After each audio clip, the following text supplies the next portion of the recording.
Hello dear student, स्वागत करता हूं आप सबका एक बार फिर से बिहार बोर्ड के number 1 channel Bihar board study पे।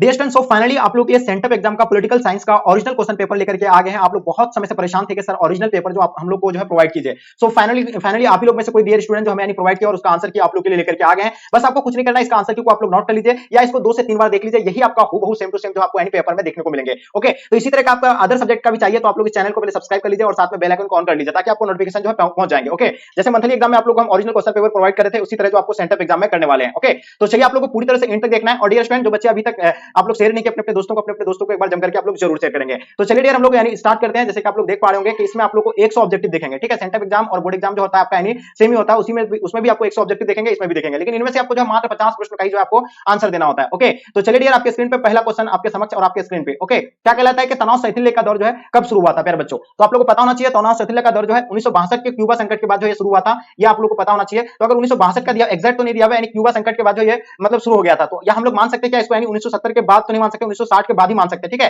क्योंकि ये कहीं कहीं आपको 70 भी दिया होता है लेकिन इसको 60 मान सकते हैं, इसलिए क्योंकि 1962 के क्यूबा संकट जैसे हुआ था उसके बाद जो है तनाव शैथिल्य का जो दौर जो है यानी शुरू हो गया था। ठीक है, तो चलिए इसका आंसर आप लोग क्या लिख देंगे, 1960 के बाद लिख सकते हैं। ठीक है, या अगर आपको मतलब इसके एनसीईआरटी में तो आपका दिया हुआ 1960, इसके अनुसार आपको 1970 अगर गूगल वगैरह करेंगे तो आप। ठीक है, चलिए क्वेश्चन देखेंगे। दूसरा नंबर क्वेश्चन आपके समक्ष में आ गया। क्या कहलाता है कि भारतीय जनता पार्टी को किस पार्टी का पूर्ण जन्म कहा जाता है? बहुत इजी क्वेश्चन है, मैंने ऑलरेडी आप लोगों को सभी को पढ़ा रखा हूं, तो इसका आंसर तो आप लोग गर्दा उड़ा देंगे। ठीक है, सभी बच्चों को पता होना चाहिए। ये जो है भारतीय जो है मतलब जनसंघ को हम लोग जानते हैं, भारतीय जनसंघ, ये बिल्कुल इसका आंसर आपका ये जो है मेरे बच्चों राइट आंसर हो जाएंगे। ओके, चलिए क्वेश्चन नंबर तीसरा देखेंगे आपके स्क्रीन पे। भारत में आर्थिक सुधार कब शुरू हुआ था बताइएगा। चलिए काफी इंपॉर्टेंट क्वेश्चन है, बताइएगा। तो हम लोग जानते हैं भारत में आर्थिक सुधार जो हुआ था यानी कब हुआ था, तो इसका आंसर आपका 1991 में भारत में जो आर्थिक सुधार हुआ था। ऑप्शन आप लोग का सी जो प्यारे बच्चों राइट आंसर हो जाएंगे। ओके, चलिए क्वेश्चन देखेंगे। तृणमूल कांग्रेस किस प्रादेशिक राजनीतिक दल है? ये देखिए तृणमूल कांग्रेस जो है ये कहां की यानी पार्टी है, तो बिल्कुल सभी बच्चों को पता होना चाहिए तृणमूल कांग्रेस जो है ये पश्चिम बंगाल यानी वेस्ट बंगाल का, और इसका आंसर आप लोग का वेस्ट बंगाल जो है आंसर आप लोग का बिल्कुल प्यारे बच्चों राइट आंसर हो जाएंगे। ओके, चलिए बहुत बढ़िया, आगे देखेंगे हम लोग क्वेश्चन आपके स्क्रीन पे। क्वेश्चन नंबर 5, क्या कहलाता है भारतीय संविधान का निर्माण किसने किया था? चलिए बहुत ही इंपॉर्टेंट क्वेश्चन है। हम लोग जानते हैं भारतीय संविधान के जो पिता जो है किसे कहा जाता है, डॉक्टर भीमराव अंबेडकर जी को कहा जाता है, और इसका आंसर आप लोग का ए बिल्कुल प्यारे बच्चों राइट आंसर हो जाएंगे। बहुत बढ़िया, ठीक है। चलिए छठा नंबर क्वेश्चन, भारतीय संविधान किस तिथि को अंकित किया गया था? तो आप लोग को पता होगा 26 नवंबर 1949 को जो है अंकित किया गया था, और इसका आंसर आप लोग का प्यारे बच्चों ऑप्शन आप लोग का बी बिल्कुल परफेक्ट आंसर हो जाएंगे। ठीक है, चलिए देखिए कितना इजी क्वेश्चन पूछा है आप लोग को, मैं तो आप लोग को ऑलरेडी पढ़ा रखा हूं, इसलिए आप लोग बोर्ड एग्जाम का तैयारी आप लोग इसी चैनल के माध्यम से कीजिए और 100 में 100 आप लोग जो है स्कोर कर सकते हैं। ठीक है, भारतीय संविधान में कुल कितना जो है मौलिक कर्तव्य जो है वर्णित है बताइएगा। चलिए बताइएगा, हाँ भारतीय संविधान में कुल कितने मौलिक कर्तव्य वर्णित है? तो हम लोग जानते हैं मौलिक कर्तव्य की जो है बात अगर हो तो इसमें कितना हो जाएगा आपका, यानी 7 नंबर क्वेश्चन का आपका आंसर क्या हो जाएगा जी, तो 11 है। ठीक है, तो इसका आंसर आप लोग का 11 जो है बिल्कुल ऑप्शन आप लोग का डी प्यारे बच्चों राइट आंसर हो जाएंगे। ओके, चलिए आगे देखेंगे आपके स्क्रीन पे। हाँ, जीवन का अधिकार भारतीय संविधान के किस अनुच्छेद के द्वारा यानी प्रदान किया गया है? तो जीवन का अधिकार जो हमें जो दिया है यह अनुच्छेद 21 के तहत दिया गया है। ठीक है जी, चलिए आगे देखिएगा आपके स्क्रीन पे। क्वेश्चन क्या कहलाता है भारतीय राजनीतिक व्यवस्था क्या है? संसदीय है, अध्यक्षता है, बहुदलीय कार्यपालिका है, इनमें से कोई नहीं है, तो बताइएगा इसका आंसर आपका क्या हो जाएगा। तो हम लोग जानते हैं राजनीतिक व्यवस्था जो है वो संसदीय है, और इसका आंसर आप लोग का बिल्कुल जो है राइट आंसर हो जाएंगे। 9 का ए आप लोग का परफेक्ट आंसर हो जाएंगे। ओके, चलिए क्वेश्चन नंबर 10 देखेंगे आपके स्क्रीन पे। चुनाव आयोग किस प्रकार की संस्था है? तो जानते हैं हम लोग चुनाव आयोग, आपको बताना है क्या संवैधानिक है या गैर संवैधानिक है, क्या है बताइएगा। हाँ, चुनाव आयोग किस प्रकार की संवैधानिक संस्था है?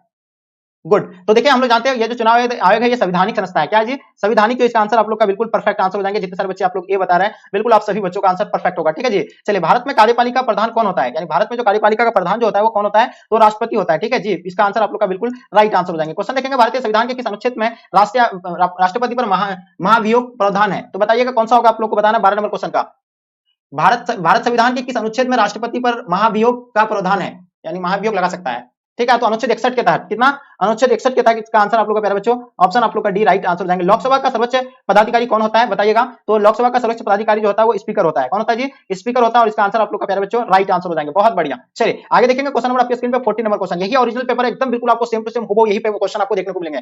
भारतीय संविधान के किस अनुच्छेद में धन विधेयक को प्रावधान है? तो बताइएगा इसका आंसर आप लोग का जो प्यारे बच्चों अनुच्छेद 10 में कहा गया, 110 में, और इसका आंसर आप लोग का बिल्कुल 110 राइट आंसर हो जाएंगे। ठीक है, लोकसभा की अधिकतम सदस्यों की संख्या कितनी है? तो बिल्कुल आप लोग को डेफिनेटली पता होना चाहिए लोकसभा में 552 जो है अधिकतम सीटों की संख्या है, और इसका आंसर आप लोग का बिल्कुल प्यारे बच्चों बी राइट आंसर हो जाएंगे। ओके, चलिए क्वेश्चन देखेंगे। न्यायिक पुनर्विलोकन का अधिकार किस प्राप्त है? देखिए बताइएगा इसका आंसर क्या हो जाएगा। 17 नंबर क्वेश्चन का, चलिए तो इसका भी अगर आंसर की अगर बात किया जाए तो प्यारे बच्चों इसका आंसर आपका उच्च न्यायालय यानी ऑप्शन आप लोग का भी बिल्कुल परफेक्ट आंसर हो जाएंगे। ठीक है, महान्यतावादी की नियुक्ति यानी कौन कराता है? तो ये जो कराते हैं कौन कराते हैं जल्दी बताइएगा। तो इसका आंसर आप लोग को पता होना चाहिए राष्ट्रपति कराते हैं। सिर्फ आप लोग एबीसीडी आप लोग लिख लीजिए। ठीक है, यहाँ आपको एक्सप्लेनेशन नहीं कर रहे हैं क्योंकि आपको सिर्फ आंसर की जरूरत है। ठीक है, तो आप ये नहीं समझिए कि सर जो है डायरेक्ट सिर्फ आंसर बता रहा है। चलिए क्वेश्चन नंबर 19 देखेंगे। भारत सरकार का प्रधान कानून मतलब कानून अधिकारी कौन है? चलिए देखिए दूसरा सब्जेक्ट का अगर आप लोग ओरिजिनल पेपर चाहते हैं तो अभी चैनल को सब्सक्राइब कर लीजिएगा। देखिए इसका अगर आंसर की बात किया जाए प्यारे बच्चों 19 नंबर क्वेश्चन का, तो इसका आंसर क्या हो जाएगा जी। चलिए तो इसका आंसर आप लोग का जो होगा यानी साम्यवादी यानी ऑप्शन आप लोग का भी बिल्कुल प्यारे बच्चों राइट आंसर हो जाएंगे। ठीक है जी, चलिए आगे देखेंगे क्वेश्चन आपके स्क्रीन पे क्या कहता है, एकात्मक सरकार निम्नलिखित में से किस देश से है, देश में है, तो बताइएगा। तो इसमें जो होगा आपका यानी ब्रिटेन में होगा और इसका आंसर आप लोग का ब्रिटेन जो है प्यारे बच्चों राइट आंसर हो जाएंगे। ओके, चलिए क्वेश्चन नंबर 21 देखेंगे, निम्नलिखित में से किसने यानी भारतीय संविधान को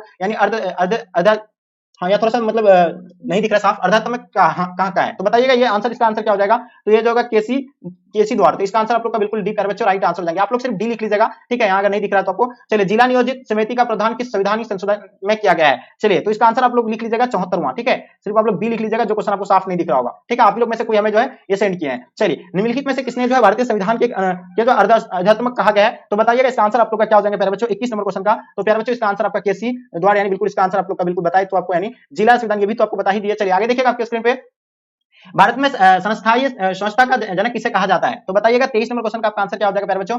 चलिए, तो बिल्कुल इसका आंसर आप लोग का डेफिनेटली यानी करेक्ट होना चाहिए, इसका आंसर आपका जो होगा लॉर्ड रिपन यानी ऑप्शन आप लोग का ए परफेक्ट आंसर हो जाएंगे। निम्नलिखित में से यानी कौन पंचायती राज से यानी संबंधित एक समिति नहीं है, तो बताइए इनमें से जो कौन सा समिति जो पंचायती राज से संबंधित नहीं है, तो इनमें से कोई नहीं, इसका आंसर आप लोग का बिल्कुल परफेक्ट आंसर हो जाएंगे। भारत में आंतरिक गड़बड़ी के आधार पर किस वर्ष आपातकाल लगाया गया था, तो सभी को पता है आपातकाल जो लगाया गया था वो कौन सा यानी मतलब 1975 में आपातकाल लगाया गया था, और इसका आंसर आप लोग का भी बिल्कुल राइट आंसर हो जाएंगे। संविधान के मूल संरचना के सिद्धांत का प्रतिपादन किस मुकदमे में किया गया था, बताइएगा 26 नंबर क्वेश्चन का आंसर आप लोग का क्या हो जाएंगे प्यारे बच्चों, तो केशवानंद भारतीय मुकदमा यानी इसका आंसर आप लोग का बिल्कुल भी परफेक्ट आंसर हो जाएंगे। ठीक है, संविधान का 42वां संविधान संशोधन किसके शासन काल में मतलब पारित हुआ था, तो बताइएगा, ये आप लोग को बिल्कुल पता होना चाहिए। 27 नंबर क्वेश्चन का आपका आंसर होगा इंदिरा गांधी का उस टाइम सरकार था, और इसका आंसर आप लोग का बिल्कुल प्यारे बच्चों राइट आंसर हो जाएंगे। ठीक है, चलिए, क्योंकि 1976 को हुआ था ये चीज आप लोग पता, 42वां संविधान संशोधन। चलिए देखिएगा, विधि में शासन का प्रतिपादन किसने किया था, बताइएगा, इसका आंसर आप लोग का क्या हो जाएगा प्यारे बच्चों। 28 नंबर क्वेश्चन आपके स्क्रीन पे है।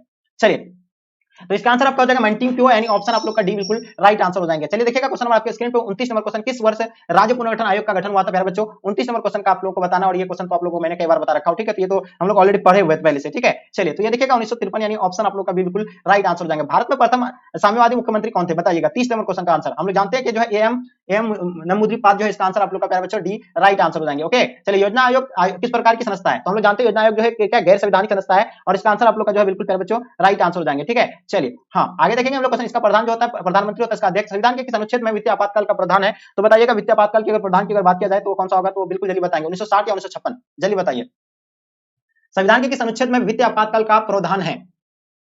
देखिए 360 यानी हम लोग जानते हैं 360 के तहत होता है, और इसका आंसर आप लोग का बिल्कुल डी प्यारे बच्चों राइट आंसर हो जाएंगे। 360 राइट आंसर हो जाएंगे। ठीक है, निम्नलिखित में से किसने यानी सुझाव दिया था कि आजादी के बाद कांग्रेस पार्टी को समाप्त कर दिया जाए, ठीक है, ये किसने कहा था, 33 नंबर क्वेश्चन का। तो चलिए, तो बिल्कुल इसका आंसर आप लोग का प्यारे बच्चों राइट आंसर जो होगा आपका यानी महात्मा गांधी ने, इसका आंसर आप लोग का ए परफेक्ट आंसर हो जाएगा। भारत में एकल नागरिकता किस देश से लिया गया है, एकल नागरिकता का जो है ये प्रदान जो मतलब ये जो कहां से लिया गया है, तो आप लोग को बिल्कुल पता होगा ये जर्मनी से लिया गया है। ठीक है, चलिए आगे देखिएगा आपके स्क्रीन पे, हाँ, किस देश यानी, हाँ बताइए, किस देश में जो है अलिखित संविधान है, तो बताइएगा इसका आंसर आपका क्या हो जाएगा 35 का, तो हम लोग जानते हैं स्विट्जरलैंड का जो है, और इसका बिल्कुल आपका ए आंसर राइट आंसर हो जाएंगे। ठीक है, भारतीय राष्ट्रीय कांग्रेस के संस्थापक कौन थे, तो हम लोग जानते हैं एयू होम जो है, इसका आंसर आप लोग का भी बिल्कुल राइट आंसर हो जाएंगे। कब किया था, 1885 को। ठीक है, चलिए, राज्य पुनर्गठन आयोग के अध्यक्ष कौन थे, तो बताइएगा इसका आंसर क्या हो जाएगा, न्यायमूर्ति फजल अली जो है, इसका आंसर आप लोग का ऑप्शन डी परफेक्ट आंसर हो जाएंगे। ठीक है, संविधान की किस भाषा को राजभाषा का दर्जा दिया गया था, मैंने ये भी आपको बता रखा हूं। ठीक है, तो संविधान की किस भाषा को राजभाषा का दर्जा दिया गया था, ये आप लोग को डेफिनेटली पता है, और इसका आंसर आप लोग का जो प्यारे बच्चों हिंदी जो इसका आंसर आप लोग का राइट आंसर हो जाएंगे। ओके, योजना आयोग की स्थापना कब हुई थी, बताइए 39 नंबर क्वेश्चन का आपको बताना है। योजना आयोग की जो स्थापना हुआ था वो 1950 को हुआ था। ठीक है, ये आप लोग को बिल्कुल पता है, और इसका आंसर आपका ए प्यारे बच्चों राइट आंसर हो जाएंगे। ठीक है, चलिए आगे देखिएगा, किस देश में भारत पर आक्रमण पंचायत समझौता का उल्लंघन किया था, तो हम लोग जानते हैं पंचायत समझौता पर जो उल्लंघन किया था,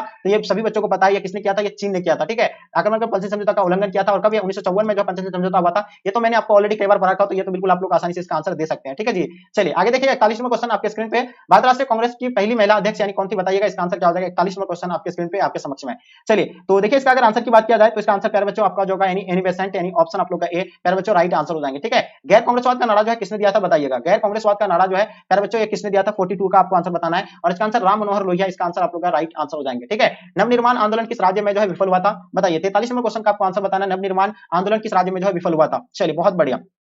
हाँ, तो अगर इसका अगर आंसर की बात किया जाए, तो इसका आंसर आपका जो होगा क्या होगा प्यारे बच्चों, तो इसका आंसर आपका हो जाएगा गुजरात में जो है विफल हो गया था, और इसका आंसर गुजरात राइट आंसर हो जाएंगे। ओके, चलिए आगे देखिए, नवनिर्माण आंदोलन किस राज्य में, तो ये तो आपको गुजरात बता ही देते। राष्ट्रीय जनता दल भारत के किस राज्य में जो है सक्रिय है, तो सब जानते हैं कि अपना बिहार में जो है ये सक्रिय है राष्ट्रीय जनता दल, और इसका आंसर आप लोग का बिल्कुल सी राइट आंसर हो जाएंगे। राष्ट्रीय जनता दल, तो ये भी बता दिया आपको। हाँ, बोडोलैंड स्वायत्त परिषद किस राज्य में, तो हम लोग जानते हैं असम में। बोडोलैंड कहाँ पे है, असम में, और इसका आंसर आप लोग का प्यारे बच्चों असम जो है राइट आंसर हो जाएंगे। पिछड़ा वर्ग आयोग के पहला अध्यक्ष यानी कौन थे, तो बताइएगा इसका आंसर आप लोग का क्या हो जाएंगे, बिल्कुल काका कालेकर यानी बिल्कुल इसका आंसर आपका राइट आंसर हो जाएंगे। सूचना का अधिकार किस वर्ष से लागू हुआ था? सबको पता है कि सूचना का अधिकार जो है 2005 को हुआ था और इसका आंसर आप लोग का 2005 बिल्कुल प्यारे बच्चों राइट आंसर हो जाएंगे। निम्नलिखित में से जो है कौन नाटो का सदस्य नहीं है? तो हम लोग जानते हैं अपना भारत जो है नाटो का सदस्य नहीं है। इसका स्थापना 1949 को हुआ था, ये भी आप लोग को पता है। क्वेश्चन नंबर 49 देखेंगे, एशिया का कौन सा देश जो है G18 का जो है सदस्य है? तो बताइएगा इसका आंसर आप लोग का क्या हो जाएगा? तो हम लोग को पता है जापान जो इसका सदस्य है। ठीक है, चलिए देखिए हम लोग ज्यादा क्वेश्चन को सॉल्व नहीं करेंगे, 85 क्वेश्चन को सॉल्व करेंगे इसलिए क्योंकि आपको 85 क्वेश्चन का जो आंसर आपको देना होता है। ठीक है, तो दक्षिण में कुल कितने देश आते हैं? तो ये सब जानते हैं कि दक्षिण में पहले 7 था, बाद में आकर के 8 हो गया है। तो इसका आंसर आप लोग का ऑप्शन डी होगा, जिसका स्थापना 1985 में हुआ था। ठीक है,